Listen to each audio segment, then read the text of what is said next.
saja dan selalu tetap di rumah ya. Setelah merebaknya wabah COVID-19 ini, semua sekolah mengganti sistem pembelajaran mereka menjadi sistem daring atau belajar online di rumah. Kita harus tetap melaksanakan sistem pembelajaran dan kita harus tetap melaksanakan proses pembelajaran ya, walau ibu dan kalian tetap di rumah. Baik, karena sistem belajar online ini, ibu akan di mata pelajaran ibu setiap minggunya. Dan kalian harus menyimak dan mempelajari apa yang akan ibu berikan. Karena setelah kalian menonton video ini sampai habis, ibu akan memberikan kalian tugas untuk mengevaluasi dan mengirim tugas kalian di email ibu. Dan tugas yang kalian kirim melalui email ibu dan akan ibu periksa, itu ibu anggap sebagai absen kalian, oke? Di minggu ini ibu akan mulai menjelaskan materi mengenai Indonesia Zaman Praksara, awal kehidupan manusia. Apa yang dimaksud dengan masa praksara? Masa praksara adalah masa yang sering pula disebut sebagai masa nirleka. Dan manusia pada zaman itu belum mengenal tulisan sama sekali. Masa praksara di seluruh dunia berbeda-beda dari satu tempat dengan tempat lainnya.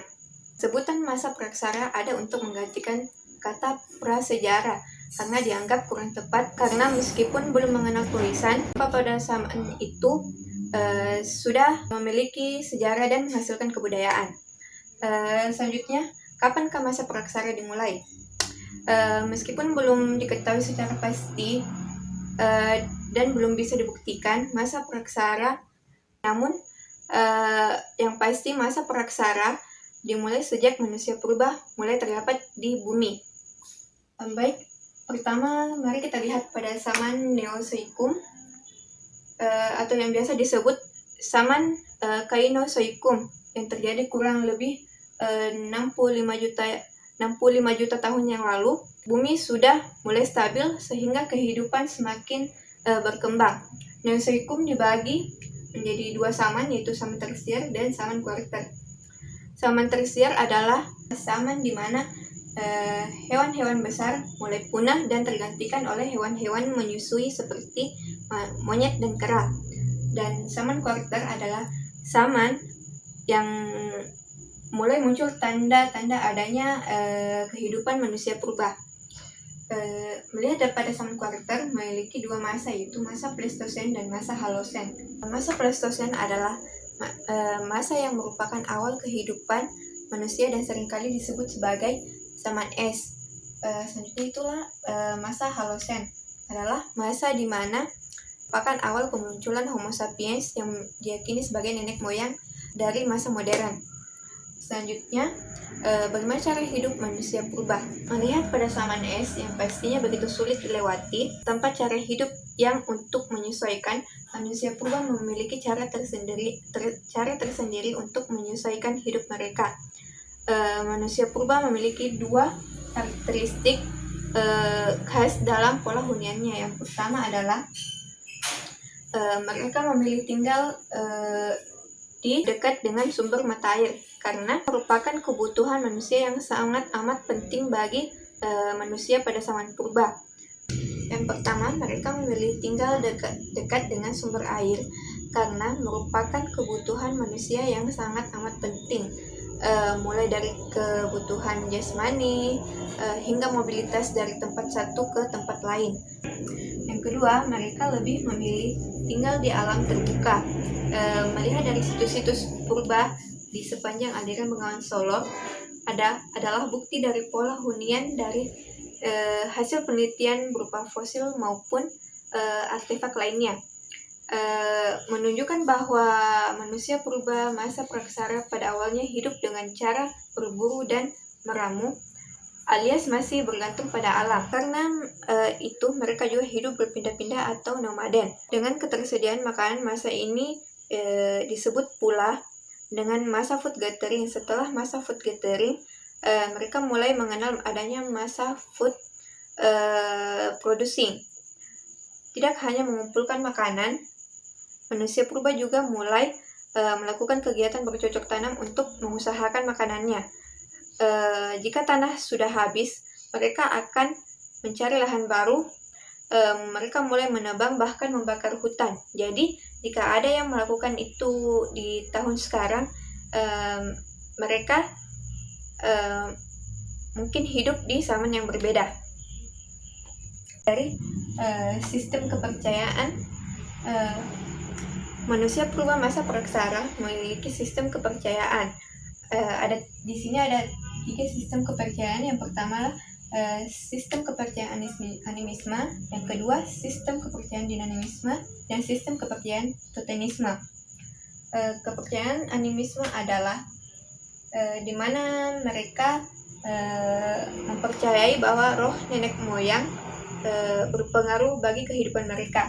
Selanjutnya adalah sistem kepercayaan dinamisme, di mana manusia purba pada masa praksara mempercayai kekuatan suatu benda seperti batu dan patung-patung. Selanjutnya adalah sistem kepercayaan totemisme, yang di mana mereka mempercayai kekuatan hewan yang dianggap suci. Contohnya seperti di India, manusia di sana menganggap hewan sapi memiliki kekuatan dan dianggap suci. Itulah tadi sistem kepercayaan pada masa praksara. Kita lanjut jenis manusia purba yang ditemukan di Indonesia. Yang pertama itu ada Meganthropus paleojavanicus, kedua Pithecanthropus erectus, dan jenis Homo. Dan jenis Homo di sini juga ada terbagi menjadi 3, yaitu Homo saulensis, Homo wajakensis, dan Homo sapiens. Di sini saya akan menjelaskan jenis manusia purba Meganthropus paleojavanicus. Jenis manusia purba ini adalah manusia purba yang paling tua ditemukan di Jawa. Badannya sangat besar dan kekar, dan memiliki tulang yang tebal dan kening yang menonjol. Meganthropus paleojavanicus hidup kira-kira 2 juta tahun sebelum Masehi dan ditemukan di Sangiran, Solo. Selanjutnya adalah Pithecanthropus erectus. Jenis manusia purba ini dari namanya manusia purba 1 ini merupakan manusia kera yang mulai berdiri tegak, berjalan seperti manusia. Tingginya sekitar 165 sampai 180 cm. Sama dengan manusia zaman sekarang. Dan jenis manusia Pithecanthropus erectus ini bukan di Trinil dekat Bengawan Solo. Dan jenis Homo ini mulai berkembang tidak seperti pendahulunya seperti Meganthropus dan Meganthropus paleojavanicus dan Pithecanthropus erectus. Yang pertama adalah Homo saulensis. Homo saulensis seperti kedua pendahulunya, Homo saulensis juga berasal dari Solo. Fosilnya ditemukan oleh insinyur Oponort di Ngandor. Tinggi badannya yaitu 180 cm dan tengkoraknya lebih besar daripada Pithecanthropus erectus. Homo saulensis dapat berjalan tegak. Dan selanjutnya adalah Homo wajakensis. Homo wajakensis ditemukan oleh von Richthofen pada 1889. Di Wajak, Jawa Timur, manusia purba ini dapat berjalan tegak serta memiliki keahlian untuk membuat peralatan dari batu, kayu, dan tulang belulang. Manusia Homo wajakensis ini memiliki tinggi sekitar 130 sampai 210 cm. Lanjut adalah jenis Homo sapiens. Jenis Homo sapiens ini jenisnya mulai hampir sama dengan manusia sekarang. Selanjutnya adalah periodisasi. Periodisasi dan perkembangan kehidupan masyarakat pada masa praksara. Di sini ada 5 zaman, yaitu zaman batu tua atau zaman Paleolitikum. Yang kedua adalah zaman batu madia atau zaman Mesolitikum. Dan yang ketiga adalah zaman batu muda atau disebut adalah zaman Neolitikum. Yang keempat adalah zaman batu besar atau yang disebut dengan zaman Megalitikum. Dan yang terakhir adalah zaman logam. Zaman batu tua atau zaman Paleolitikum dilihat dari hasil kebudayaan yang diciptakan seperti hasil kebudayaan Pacitan seperti kapak genggam, kapak perimbas, dan alat servi. Dan kebudayaan Ngandong seperti kapak genggam, alat tulang, tanduk rusa, dan alat servi. Cara hidup berburu dan mengumpulkan makanan atau biasa disebut hunting and food gathering. Mereka berpindah-pindah atau nomaden, mulai berkomunikasi dengan kata-kata dan gerakan tangan. Manusia pendukung pada zaman batu tua ini adalah Pithecanthropus erectus, Homo sapiens, dan Homo wadakensis. Selanjutnya adalah zaman batu media atau zaman Mesolitikum. Hasil kebudayaan-kebudayaan yang dihasilkan pada zaman ini adalah hasil kebudayaan tulang sampung atau sampung bone kultur, misalnya mata panah, batu penggiling, alat dari tulang, dan tanduk. Kalau dari kebudayaan toala atau fly kultur, misalnya alat serpih, mata panah bergerigi, batu penggiling, gerabah, kapak Sumatera, dan kebudayaan kapak genggam Sumatera atau yang disebut sebagai pabel kultur, semisal kapak pendek, batu penggiling, alu dan lesung, pisau batu, dan lain-lain.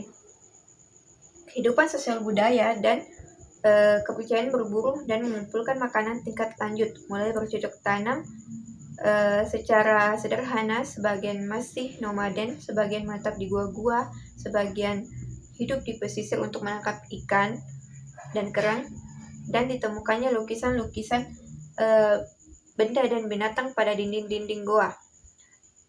Sudah mengenal kepercayaan dan penguburan mayat.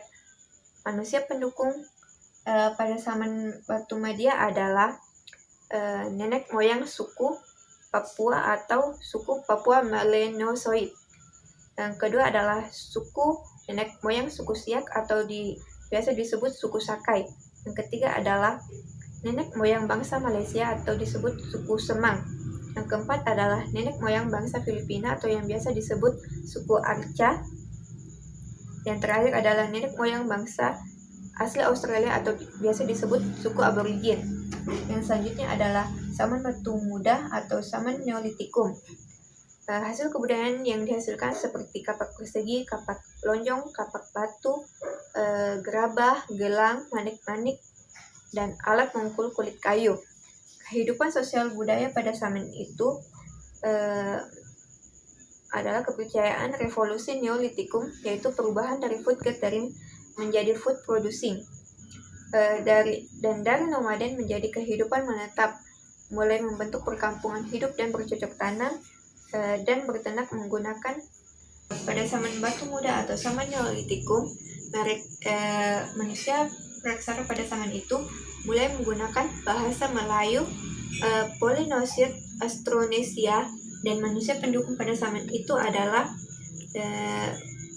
di Indonesia bagian barat, Proto Melayu 2000 sebelum Masehi, nenek moyang suku bangsa Nias, Toraja, Sasak, dan di bagian Indonesia Timur ada suku Papua Melanosoid. Yang keempat adalah zaman batu besar atau zaman Megalitikum. Hasil kebudayaan yang dimunculkan pada zaman ini adalah mereka menghasilkan menhir, pundak berundak, dan arca statis, menyebar ke Indonesia pada zaman Neolitikum pada kurun waktu 2500 sampai 1500 sebelum Masehi, dibawa oleh pendukung kebudayaan kapak persegi atau Proto Melayu. Megalitik muda menghasilkan peti batu, dolmen, waruga, sarcophagus, dan arca-arca. Menyebar ke Indonesia pada zaman Perunggu, yaitu pada kurun waktu 1000 sampai 100 sebelum Masehi, oleh pendukung kebudayaan Dongsong atau Detru Melayu. Kehidupan sosial, budaya, dan kepercayaan sudah memiliki kepercayaan dengan memuja roh nenek moyang atau biasa kita sebut sebagai sistem kepercayaan animisme. Dan mereka mulai tinggal menetap dan bermasyarakat, berternak, bercocok tanam, dan sudah berkembang biak. Yang terakhir adalah zaman logam. Mengapa disebut zaman logam? Karena alat-alat penunjang kehidupan manusia sebagian besar dibuat dari logam. Periodisasi zaman logam tembaga berkembang di luar Indonesia seperti di Semenanjung Malaka, Muay Thai, Kamboja, dan Vietnam. saman logam, perunggu, saman logam, hasil-hasil kebudayaan, kapak corong nekara, bejana perunggu, arca-arca perunggu, benda-benda perunggu, benda-benda besi, gerabah teknologi, teknik Livalva atau biasa kita sebut tangkap, dan teknik arsir perdue atau biasa kita sebut sebagai cetakan lilin. Nah, itulah tadi penjelasan Ibu mengenai Indonesia Saman Praksara di awal kehidupan manusia. Jadi itulah penjelasan yang Ibu berikan tadi. Ibu ingin kalian merangkumnya dan mengirimnya ke email Ibu sampai batas waktu yang Ibu tentukan. Jika waktunya telah lewat, Ibu anggap kalian tidak hadir. Sekian, terima kasih dan Assalamualaikum warahmatullahi wabarakatuh.